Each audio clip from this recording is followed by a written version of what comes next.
Hello and howdy, everybody. A couple days ago, I finally got around to watching Little Shop of Horrors, the director's cut.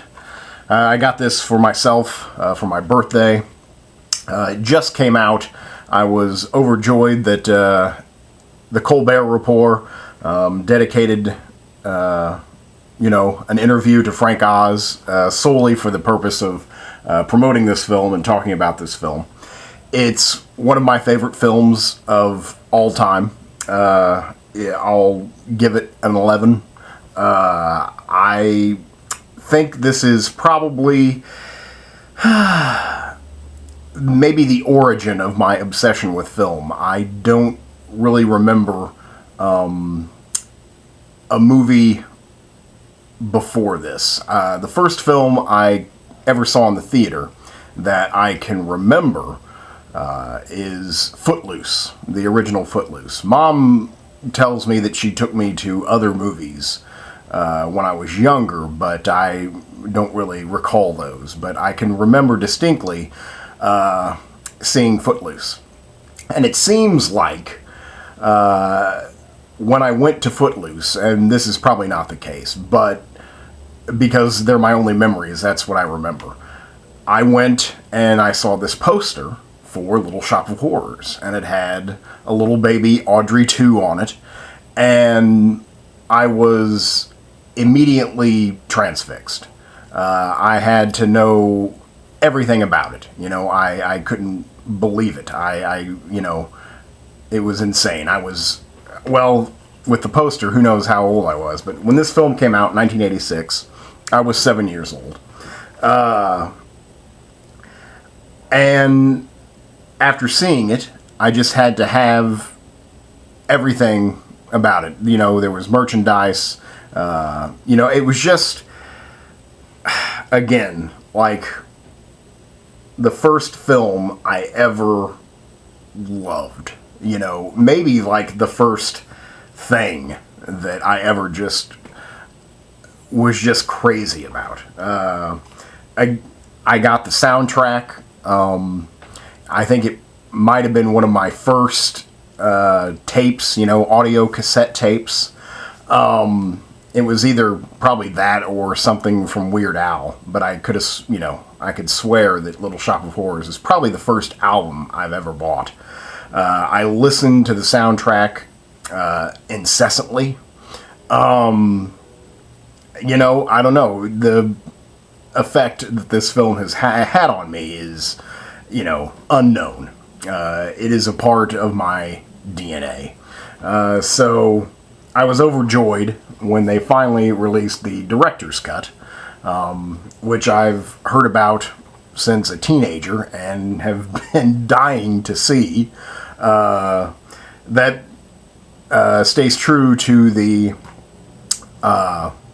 ending of the original film, the ending of the off-Broadway play that that film became. And so now it's, even though the original is near and dear to me, and I've seen it many, many times, this is the first time that I've seen the way it's intended. And it's about, I guess, 12 minutes longer. The whole, third act is slightly different. It's cut a little bit differently.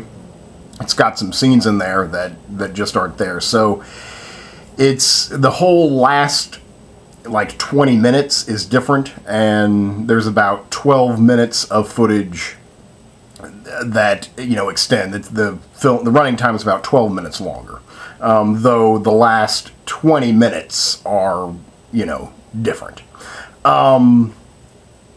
I loved the alternate ending, the director's cut. I've always been obsessed with this film. When I was young, I went to theater camp as a kid, and on the talent show, the last day or night of camp, you have to get up and show that what you've learned and what have you, how theatrical camp has made you. And I did Mean Green Mother from Outer Space. And I'm bad. And personally, I think I rocked it. But I can't remember. I had a point there. So, I just... crap. I wanted to say something. I wanted to mention that, and now I forgot. Oh well, I'll think of it again. The music is amazing. I think it's one of the great movie musicals. So after I went to theater camp, my mom surprised me with going to see Little Shop of Horrors on the screen. Where I'm from, Missouri, we have a small town called Little Rock. Yes, Little Rock. And in Little Rock is probably one of the state's more famous theaters, if not the most famous theater, just because it's so old and is still in existence and still running and, still putting on pretty much, for the area, high-class productions. Well, at the Lyceum Theater in Arrow Rock, Missouri, they had the Little Shop of Horrors. So we went to see it, and I loved it, but I was shocked that the ending was different than the film. It has a sad ending. And the film definitely did not. So I was just like, what is going on here? So from watching it at the Lyceum Theater, soon after that, again, I think in the aftermath of, the film, they re-release the Roger Corman original. This is basically a remake. Again, the off-Broadway play came out first, which, expanded on the world that Roger Corman created with the original Little Shop of Horrors. And the original Little Shop of Horrors, I want to say it was maybe 1968. That's my guess. It's black and white. It's definitely low budget. I mean, it's definitive Roger Corman. Audrey 2 does not move, only says feed me. And I think it's mostly known for being Jack Nicholson's first appearance on screen. I'm not sure about first appearance, but it's his first line. Jack Nicholson's first line is in the original Little Shop of Horrors. He plays the Steve Martin part here. Okay, I will try and get to some type of review here. I think this is one of the great films of the 80s. I think it's one of the great comedies. I think it's one of the great musicals. You have this unbelievable cast. Okay, so I'll just read them. You've got Rick Moranis, Ellen Greene, which I think Ellen Greene probably... She was the first woman I think I ever had a crush on. Just because, again, I was 7 years old. And I don't know, I can't really remember seeing a woman as a woman until Ellen Greene. And she has, I think, somewhat kind of defined, I don't know, what I find attractive. It's just weird to me how something like that can happen. But honestly, from Ellen Greene, that just led me to Dolly Parton. And I don't know, from the ages of 9 and 10, Dolly Parton was it. No other woman existed. And I think that I owe that to Ellen Greene. Vincent Gardenia, Steve Martin, Paul Dooley, John Candy, Christopher Guest, Bill Murray. And in the theatrical version, you have Belushi, Jim Belushi, right? James Belushi. I always get it mixed up, sadly. But again, when I say the names, John Candy, well, I guess I gotta throw Steve Martin in there. Steve Martin, John Candy, Christopher Guest, Bill Murray. It's just unbelievable. I think this is by far one of Bill Murray's best performances. You know, he only has a cameo performance, but again, when you give a iconic actor, a tremendous actor, something small to do, they make it very big, and he does here.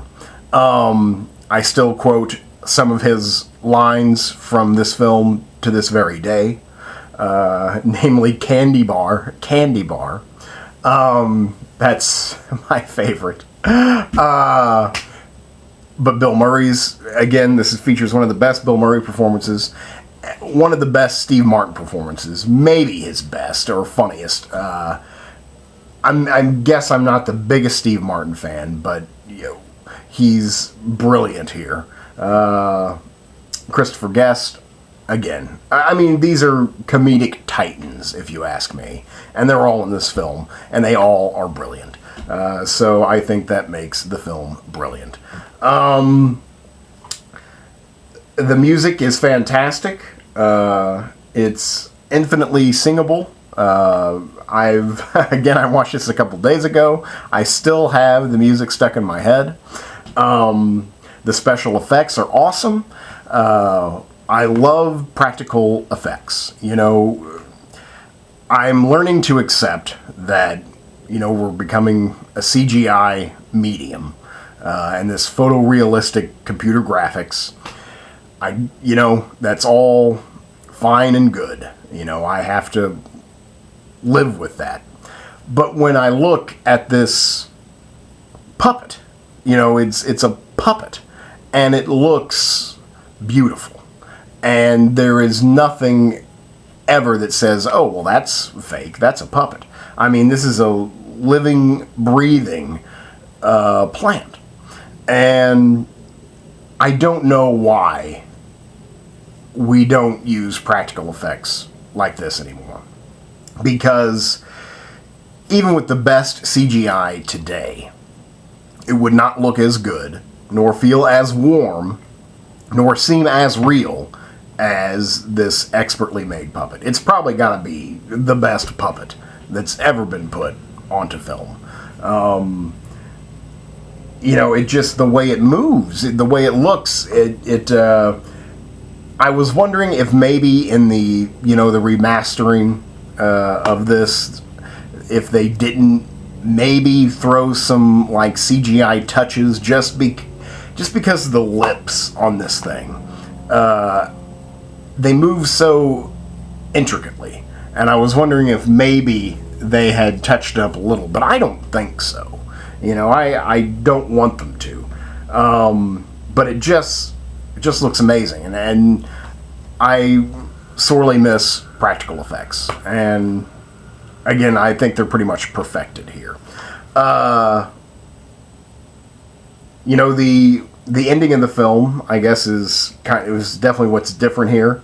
It is the end of the world, and far more political. I had a giant smile on my face for the entire time. There's only really one new song added to it, and it's hilarious. It's a hilarious song, maybe the funniest song of the movie,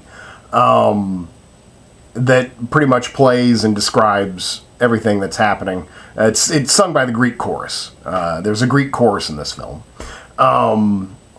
So it's all of the action is sung by the Greek chorus as you're watching it, and it's, what they're saying is hilarious.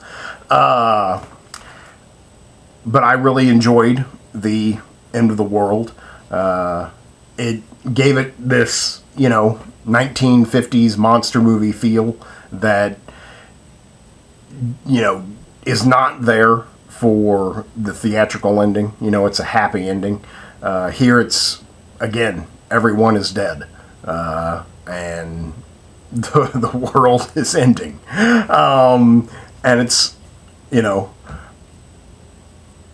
it ends with a question mark. That's what I like best about it. It's like the end question mark, which, is a classic, Tool. I don't know what else to say. What else? Oh, about the political. This was like the first time I can remember like knowing that life was hard. This film introduced me to the fact that life is not always easy. I can remember the first time, ever that they sang Skid Row, towards the beginning of the film, and you're getting introduced to the scene and to all these characters around the neighborhood. And everyone's sad, and everyone's poor, and everyone wants to be somewhere else. And I thought, what? People aren't happy, in their lives. I found that to be very troubling. And I credit this film for opening my eyes to the fact that life is not, perfect. That life can actually be quite terrible. And that was the theatrical version. I would have loved, for me, at the age of 7, to see, the cynical America is not so great, end of the world ending. And just to, know what my 7-year-old brain would have thought of that. But alas, it was not meant to be. I don't know what else to say. I love this film. Again, it came out on Blu-ray. The Blu-ray looks good. I suppose it looks as good as I have ever seen it. The alternate ending, which never was fully finished, is now, and blends seamlessly. I don't really notice any change of quality. So that's cool. I highly recommend hunting the Blu-ray down. I'm sure you could rent it somewhere. So yeah, I think that's about it. I've rambled long enough. So that's Frank Oz's Little Shop of Horrors. I didn't even mention Frank Oz until right now. Frank Oz directed this. So yeah, there you go. Now you know that. So there you go. That's Little Shop of Horrors, and it's one of my favorite films of all time. Thank you very much.